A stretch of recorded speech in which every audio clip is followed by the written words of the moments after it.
AOC, the monitor manufacturer, is on a peripheral hype, and today we're reviewing the fully mechanical AGK700 keyboard. Now, it can be found for around £120 in the UK and around $180 in the US. Links in the description below will take you to your relevant Amazon stores. Now, it's worth bearing in mind that it's available in a few different configurations. We have it in the US layout using the Cherry MX red switch. You can find it with different switch types, and of course, depending on where you live, the different layouts as well. Now, jumping straight into it, we're going to talk about its gaming performance, and here I had no issues whatsoever with the Cherry MX Reds. Now, I am very much a fan of Cherry MX switches on the whole, and the linear switch over here with 45 grams of force makes it very easy to, well, basically move around in games, or indeed if you're going to be flicking around or indeed typing. Of course, that is very subjective. There's a few different switches out there on the market. I am a personal favorite of the MX Browns, although the red ones are preferred by gamers generally speaking because of their lightweight feel.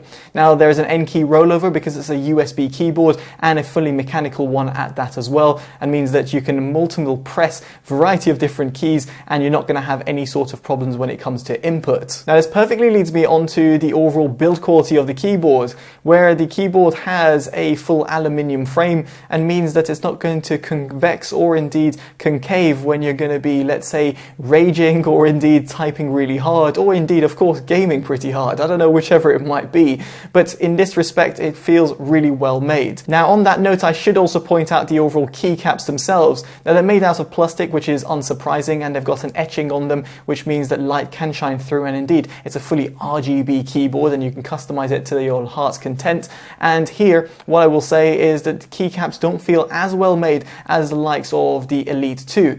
However, in comparison to other keyboards out there on the market, it's perfectly the same and or can be compared like for like. So there's no real issues with the AOC keyboards that we have on review, although it would have been potentially nice to have seen slightly more resilient or rigid keycaps that are used, specifically when it comes to longevity. And so now we get onto practicality, and there's a few pros and cons I want to highlight, and let's start with the positives. First off, I do love the fact that the keyboard does have an included wrist rest. It's a soft wrist rest as well, unlike a lot of its competitors that offer a stiff or solid plastic wrist rest. This one's actually quite foamy and therefore will actually provide some extra support. And yes, if you don't want to use it, you can remove it altogether. The magnetic clasp is actually surprisingly strong and means that it stays in place as well when you're gaming, no matter how hard you're going to be moving your wrist or wiggling it around while you're gaming or indeed typing. So I like the fact that this has been included. Now, elsewhere you have programmable G keys. There's 5 to be specific on the left hand side, and we'll touch upon this very shortly as well in terms of negatives. And then you have also got dedicated media controls. Now, small little note, I don't really like the placement of the top right media control keys, in other words the configuration, but through the software, which I'll showcase very shortly, you can customize these to a different way, in other words moving around the keys, and therefore let's say moving the play and pause to the left hand side rather than the right hand side, and make it a little bit more intuitive. At least that's what I found, and again, this is very subjective, but it's a small little point that I should mention. Now, at the top of the keyboard you have a very nice clicky volume wheel, which obviously adjusts the media volume, and I had no problems whatsoever with this. Now, next to the volume wheel there are also a few different preset buttons which you cannot customize, and here it's shortcuts to, for example, your home browser, or let's say to disable or enable the LEDs, so this can be quite useful. There's also a dedicated game mode button, which means that it will disable the Windows key, so that's pretty useful in case you don't want to, let's say, alt tab out. Now, another feature that I do like is the fact that AOC have included a USB pass-through, although it's a shame to see it limited to the 2.0 standard rather than using the 3.0 standard, which would have been a little bit more handy if you're going to be, let's say, transferring files and you want to connect in, let's say, a flash drive or something. Now, just next to the USB input, and indeed on the other side of keyboard, there are some keyboard risers. I do like the fact that AOC have integrated rubberized keyboard risers, which means that be it if you're having it open or indeed closed, in other words in a flat surface, it's not going to slide around even on a hard surface. Now, another point is that the keyboard does come with a key puller and the WASD keys, which have come in a red configuration. As you can see, it can be very easily pulled out and indeed replaced, and of course, due to the Cherry MX stem, you can replace them with other keycaps if you so wish. it should be pretty obvious, and as I did point out before, it does have a full RGB lighting and they're individually lit keys, so therefore you can customize it to your heart's content via the software, which I'll showcase very shortly. But now there's also a few negatives that I want to highlight. First off, it comes with a cable. Now it's about 1.8 meters long, although I would have personally liked it to be around 2 meters or 2.2 meters, which would have been a little bit more handy for some certain desktop setups out there. It's a little bit of a stretch on my PC setup that I have at the moment. Now elsewhere, the keyboard does not have a detachable cable, so therefore if you're going to be taking this on the go or something like that, then it's just not as handy as some other keyboards on the market that will provide either a Type-C or micro USB input and therefore can be detached pretty easily. Now onto the G keys that I referenced before, the spacing between them and the actual keys themselves is very minimal, very much like the keycaps that I mentioned, and therefore if you're someone like myself who's like touch typing, or for example you come to your keyboard and you're not even looking at the keyboard and you put, let's say, your left hand down, you might accidentally press the G5 key rather than the control key. This might be specifically important for those people who are gaming, so for example control, if you're going to be using for crouching or anything like that, you might accidentally be pressing the G5 key. I just wish that AOC had created either a little bit of an extra ridge or let's say a gap in between the keys. Now with all of that out of the way, let's get on to a little sound demo.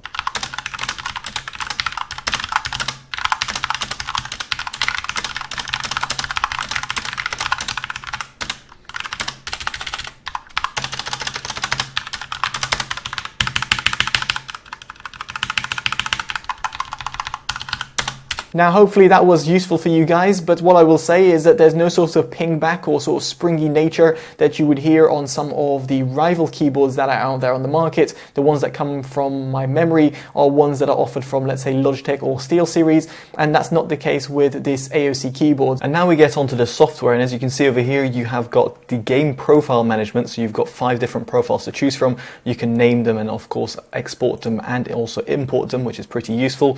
And then you've got a macro manager, so therefore you can create macros and then assign them to every single key if you so wish. And as for game mode, you can have certain modes enabled or disabled if that's something you're going to use. Just worth bearing in mind, the F key, which is over here, disables the Win key each time you press it, and you can see it notifies you as to what it's doing when it's done. However, if you were to enable, let's say, disable Alt keys, and therefore they're permanently disabled, if I enable the game mode, it disables just the Win key rather than all those as well. So there's potentially a slight little oversight, or maybe that I'm kind of overlooking a function over here. Now as for the buttons themselves, they can be customized to a pretty certain degree. You've got all different sorts of functionalities, although I do find there's something missing, and that's to do with shortcuts within your PC. So you can assign a shortcut, but that's to do with what it's opening. So in my case, I have Win3 or Win2, that's for opening Outlook or Google Chrome, but I can't have it to assign, let's say, open up a exe file or whatever it might be, and that would be useful if you want to open a certain program. So in my case, I like opening, let's say, Steam, or let's say if I want to open up a shortcut, so for example, opening up a folder on my PC, I wouldn't be able to do that. So there's just a little limitation that I just thought to point out, and something that some of its competitors do offer. Now I did mention about the keys being able to be pre-assigned. As you can see over here, I actually switched around the keys at the top right, as I mentioned before, with the media keys, and here you can see I've got play, pause on the first 2, and then previous and next, even though the icons are different. As you can see, that's the default configuration. So that's pretty useful to have, and it's nice to see that you can assign all the certain keys if you so wish. Now as for sensitivity, it's pretty self-explanatory as to do what you normally get on terms of Windows, other than of course the polling rate, which you can adjust. I think most people will probably leave it at 1000 Hertz. And then as for the light FX, it's nice to see you've got a lot of customization over here. You've got different modes that you can choose from. You can even go for a custom setup and then individually assign each of the keys as to what they do. So that's pretty cool in my opinion. I think it's quite useful. I suspect, again, most people will probably be using a certain mode over here, for example the wave function, and then here you can do the direction, the speed as well, and also in terms of brightness. There's a different level of increments, 4 level of increments in terms of the brightness, while in terms of the speed there's only 3 levels of increments: slow, medium and fast.